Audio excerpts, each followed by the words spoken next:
With today's video, we'll be taking a look at a newer model from Kizer, and this is a collaboration with Justin Gingrich of Gingrich Tactical Innovations, and the model number on this particular model is KI4416A1. So Kizer, again, Chinese company, they did a collaboration with Justin Gingrich, and Justin Gingrich has a background as a Army Ranger, Special Forces.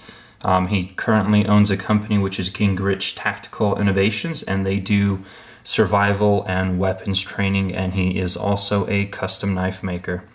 So taking a look at his site and Facebook and every other place I could find information, all of his custom knives are fixed blades, and being a collaboration with a fixed blade maker, you can definitely see some similarities between this big, chunky, really solid folder. So if you're looking for the short and skinny on this knife, quality's fantastic, smooth, solid lockup, no problems, very well made, very well designed for its intended use. And if that's all you came to this video to check out, then you are good to go, and it's probably worth around the 145 bucks you're gonna pay for it. So there you have it. As for anyone else who wants to stick around, let's talk a little bit about this particular knife, get into some of the specifics, and talk a little bit about its intended use and so forth. So anyways, this is the second Kizer that I've had my hands on, and both have been a pass-around model on blade forums, and with each design, they're not a design that I would have bought of my own accord. Again, this one is really big, really solid, pretty heavy folder. Its application is field work, soldier. If you're someone who likes if you're someone who likes a fixed blade and that's your primary mode of carry, but maybe for some reason you can't, you've found a new job and they're not okay with that or things of that nature, then I think this knife would speak to you quite well. So Kizer's chosen, I think this model, I believe that this is their second pass around of blade forums, and with both models, they chose to do pass-arounds with knives that were from American knife maker collaborations. So the last one that I reviewed, which I don't remember off the top of my head who the designer was on it at this very second, but that was also with an American knife maker, and this one as well. And I think the reason that they've chosen to do pass-arounds with knives that have been designed by American knife makers is because they're trying to essentially break into the American market a bit more. In the knife market, there is an excessive amount of patriotism for USA-produced knives, whereas no one really cares where their shirt was made or the fact that the majority of their truck or other car was produced overseas. But with knives, it has to be American-made, and that's a huge barrier for knife companies. So I think that's why they're going with collaborations with American knife makers, try to help them break into the industry a bit more, create that level of trust. And I think that most people, once they get a Kizer in hand, they really change their tune to the fact that they are Chinese made, but the quality is exceptional. So, specifics on this knife. It is a tip-up, tip-down carry for right-handed users only. Lefties, you guys are forgotten on this one. CPM S35VN blade. It has a really high satin finish and almost kind of a dull polish. Very attractive blade. There's the GTI logo for Gingrich Tactical Innovations. Drop point came, I'm the second person on this list, but it came razor sharp. Great bevel on it. I did do a pierce cut yesterday. You can see a little scratching there, I think. But anyways, nice, clean, sharpened edge, even on both sides. It makes me happy. Now, it is made with titanium liners, and they're anodized this nice kind of pale blue coloration. Pocket clip is also titanium, same color. Liners, smooth, no stick whatsoever. Let me open it really hard. So, no stick, which is the same with the last Kizer I had. The titanium liners were actually really well made, and there was no stick. Lockup is rock solid, 100% that you would expect from a knife of this sort.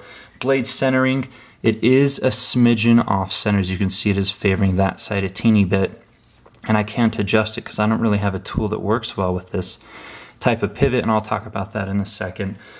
It does have a lanyard hole, good size. The blade does not come anywhere near the lanyard hole, so you don't have to worry about cutting your lanyard as with some other knives out there. And then all the titanium is 6AL4V. So handle length is 5 inches. Blade length is 3 3/8. Handle material is a G10, and it kind of has this G-Mascus look here on the sides, kind of like the Hogue and some of the Benchmade models, but I like the fact that it's only on the sides. It's not overkill. I think it's tastefully done. When it's the entire handle, I think it becomes a bit much. Kind of this interesting pattern put in here in the middle portion, and that's aesthetics only, but looks good. There's a lot of traction. All of these grooves right here are cuts for additional traction, so front, back, top, bottom, both sides. Hardware, thumb studs, just kind of your standard thumb studs, kind of that 3-step, offers a lot of traction. It's not too sharp, doesn't cut up your thumb as you open and close it. The screws are kind of these nice raised beveled torques, a high polish type finish, just like the blade, or a high belt polish. Really nice screws, really nice touch. I think, again, they look good. It's just attention to detail. Even on the pocket clips, same type of screws. You have a back spacer barrels here, and then you have a G10 here at the bottom, which is a black G10. So again, aesthetically speaking, I think everything works well together. The blues with the greens with the blacks, kind of a nice polished look. I mean, it's a knife that you won't be embarrassed to carry around and, you know, pull out and use for work. No one's gonna tell you that it looks like a piece of junk or it's ugly or anything. Again, the pivot here is, don't know that it's proprietary, but it's a bit more custom. Again, it's not, I mean, you'd have to have a special flathead that could fit into there. It's not a Torx or a Hex or kind of a standard pivot, and so that does make it a bit difficult to deal with, especially considering that I could easily fix this off-centering by just tightening it down, but again, I don't really have a tool specific for that, so, and they don't offer any tools that I'm aware of as of yet. And this is something the knife does void the warranty, so I'm not sure that they will, but you know, again, if you're gonna have a nice pivot, which I really like, at least have it fit a standard head. You know, I mean, these screws are really nice, but they'll take a Torx, no problem. And they look good, so that's kind of a ding against them. And that was the same with the previous model I reviewed. Again, I can't remember the maker off the top of my head right now, or the designer, but it also had kind of a proprietary pivot. Other than that, fit and finish, again, everything is perfect. It does have a ceramic detent. Gosh, I don't know if the lighting is quite good enough to see that in there, but take my word for it, it is a white ceramic ball detent, and it makes this thing as smooth as any my Chris Reeve StarTac. Just as smooth as that. It's just as smooth as my Gale Bradley. Does use these nice thick phosphor bronze washers. Again, I don't know if the lighting's good enough for it, but phosphor bronze washer, ceramic detent. It's as smooth as any washer knife could possibly be before you head into the bearings, ceramic bearings, and so forth. Company's moving with rapid speed. They're releasing models much quicker than kind of I think the current industry standard, you know, from Kershaw or Spyderco or any of those. I mean, they get new models out there really quick. And I think that they're responding to customer feedback and customer criticism very well. Again, I prefer tip-up.